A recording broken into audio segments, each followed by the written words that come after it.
Welcome to another explainer. Look, if you're tuning into this, you've probably got a real goal to master English, but you're also probably feeling completely overwhelmed by a packed schedule, endless to-do lists, and, let's be honest, absolutely zero free time. Trust me, you are totally not alone in this. But today, we're going to completely flip the script. We are breaking down exactly how you can fit real, practical English study into your crazy busy daily routine, and we're going to do it without making it feel like some impossible chore. So here's our game plan for today. Think of this as your menu of solutions. Number 1, tackling the myth of no time. Number 2, why consistency beats intensity. 3, taking advantage of your dead time. 4, bringing English into real life. And 5, why you need to forget the fluency deadline. Let's dive right in. Starting things off with section 1, the myth of no time. And I'm going to warn you, we're bringing a little bit of tough love right out of the gate here when it comes to your daily priorities. Because it's literally the oldest excuse in the book, right? I just don't have the time to study. But I want to gently challenge that for a second. Do you really have zero free time? Or is your time just kind of slipping away without you even noticing? Well, here's a pretty hard truth straight from our source data. If you were to pull out your phone and check your screen time settings right now, you'd likely find that you mindlessly spend an average of 3 to 4 hours a day just scrolling through social media or browsing the web. Yeah, 3 to 4 hours. The truth is, you absolutely have the time. It's really just a matter of reallocating a tiny fraction of it. So the absolute key takeaway here is that carving out a focused, realistic daily study session is 100% within your control. You don't need those whole 4 hours. You literally just need 30 minutes to an hour of what the source material brilliantly calls the traditional butt-in-the-chair time. That just means sitting down, clearing away the distractions, and getting focused. Which brings us perfectly to section 2, consistency over intensity. This is all about why daily habits always win. This is really the secret weapon of language acquisition. Frequency is always going to beat duration. Think about the old way of studying. Cramming for 5 grueling hours on a random Saturday afternoon. It's totally exhausting, you dread doing it, and honestly, your brain retains almost nothing. Now, compare that to the new way. Just 30 minutes, but every single day. It's totally sustainable, it builds a powerful micro-habit, and your brain retains the information so much faster because it is constantly engaged with the language.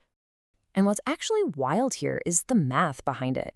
If you just take that daily habit and commit to learning a tiny amount, we're talking just 10 new words a day using a basic online dictionary, it compounds massively. In just 1 year, you've added over 3,600 words to your vocabulary. I mean, that is more than enough to understand most everyday conversations, and it requires barely any effort per day. Okay, but what about the rest of your day outside of that focused study time? That brings us to section 3, utilizing dead time. This is such an uplifting and really pragmatic approach because it's about using time that is already baked into your schedule.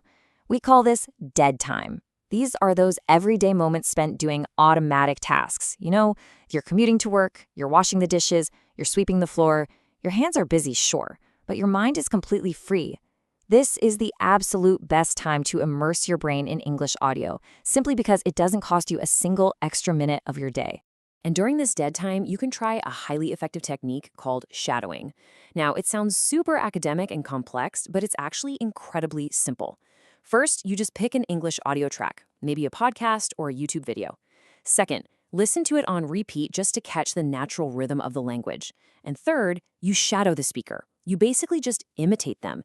Repeat what they say out loud, trying to match their exact tone and emotion. You can literally do this alone in your car during your morning commute, and it will do absolute wonders for your pronunciation.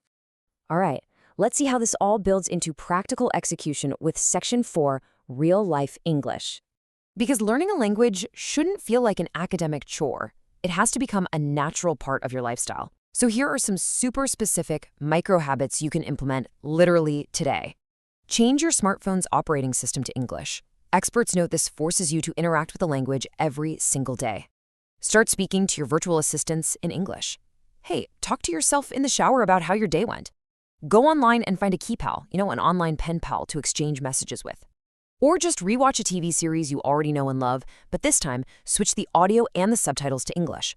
You already know the plot, right? So your brain can just focus entirely on soaking up the vocabulary.